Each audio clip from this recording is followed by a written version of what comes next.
Hello everyone, this is Brian Kelly with Association Mavens, where you get direct access to some of the foremost thinkers and teachers in the association industry.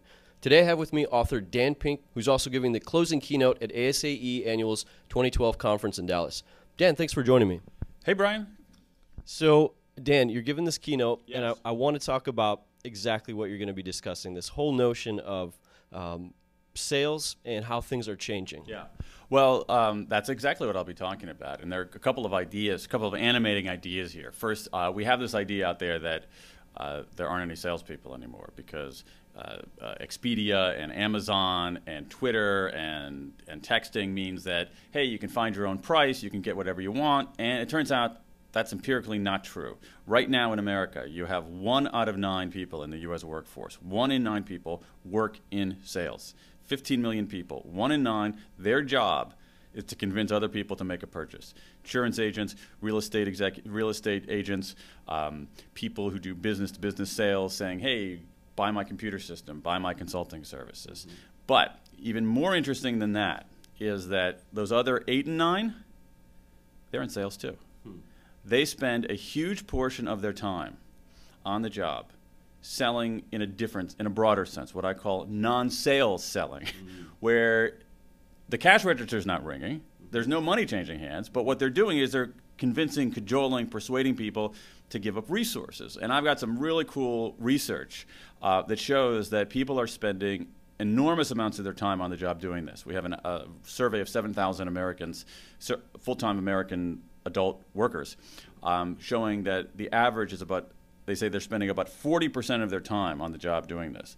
That's 24 minutes an hour, you know? And if you look at association executives, that's all they do. Mm-hmm. I mean, you know, they're not building any towers or manufacturing anything.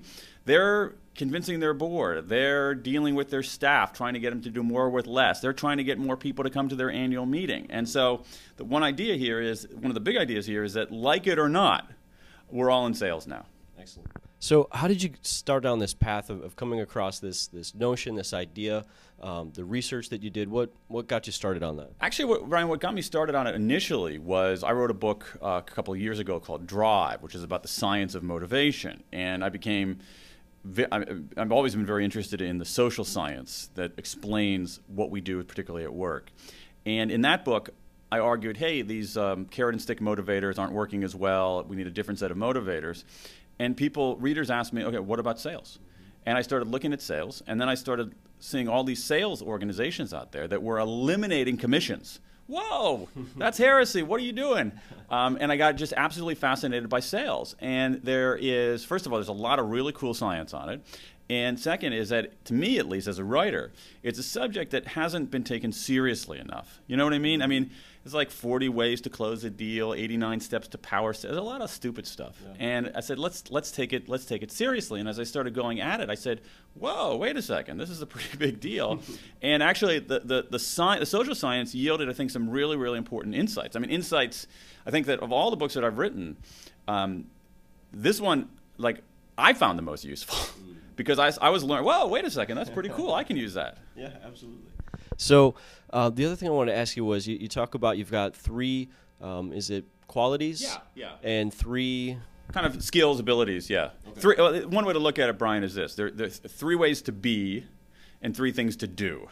So there's the being and the doing. And so I looked at, in this world where we're all in sales now, what are the 3 qualities that are necessary? And if I can just add one thing here, I'm convinced that sales, again, whether it's traditional sales or whether it's this non-sales selling, has changed more in the last 10 years than in the last 100. Yeah. And the reason for that is this. So people have a very dim view of sales, okay? Plaid jacket, Herb Tarlick, you know, sleazy, slimy. I mean, it's real, and I have some really interesting, I have some really cool stuff I have a word cloud, showing that. And my argument is that that's true, or that was true, but that view of sales is really about the conditions in which sales has taken place for a long time, rather than about the nature of sales itself. That view of sales is for a world of information asymmetry. That's most of the sales world as we've known it. Right. The seller always had information asymmetry. The seller always had more information than the buyer. If I know a lot more than you, I can hoodwink you. Yep. So, you know, it used to be the car dealer knew a lot more than the car buyer. Those days are over, right? It's more or less information parity. And so we've gone from a world where, you know, there are only 2 words of Latin that most Americans know, caveat emptor, right? Or they know carpe diem if they've watched Dead Poets Society. Buyer beware. Because, oh my God, we got these Herb Tarlick plaid sport coat sleaze bags out there. We got to be wary. Whoa, wait, caveat emptor. Well, now I'm convinced in a world of information parity, we've gone from caveat emptor is still good advice, but caveat emptor to caveat venditor, where the seller has to beware. Because if I rip you off, first of all, it's hard for me to rip you off. If I do rip you off, you can make a video about it. You can tell your Twitter followers. You can tell all your Facebook friends, you know? And so caveat venditor has forced us, I think, more to the high road. And what that means is that it's a different set of capabilities. That's my long-winded answer to your original question, which is that there are 3. And they are the new ABCs. Because anybody who knows sales says A, B, C. A, always, B, B, C, closing. Always be closing. These are the new ABCs, which are attunement, buoyancy, and clarity. Attunement, buoyancy, and clarity. Attunement is perspective taking. I have to be able to take your perspective, not mine. Some really interesting stuff on how to do that well. Buoyancy is in any kind of sales, whether it's traditional sales or non-sales selling, you confront what one salesman I interviewed called, it's a lovely phrase, an ocean of rejection. An ocean of rejection. We're always hearing no. I mean, I don't think people realize how much in a given day they hear no. And it wears on people. And so buoyancy is how do you stay afloat in that ocean of rejection? There's some really interesting research that shows what do you do to prepare yourself, what do you do during an encounter, what do you do? How do you explain it afterwards? And then clarity is this. Clarity, again, goes to the information, which is, I think we've overweighted problem solving. It still matters. Yeah. But if you know exactly what your problem is and you have decent access to information, you can probably find a solution. You don't need me that much. Right. You need me more if you don't know exactly what your problem is, or if I can come in and help you surface this problem that you don't even realize that you had. Exactly. That's what clarity is. It's cutting through the haze. And to do that requires some very different kinds of skills. Curating information rather than accessing it, framing messages in ways that social science tells us is effective, and offering certain kind of channels so people can actually carry out their behavior. So the new ABC is attunement, buoyancy, and clarity. Attunement, buoyancy, and clarity. Excellent.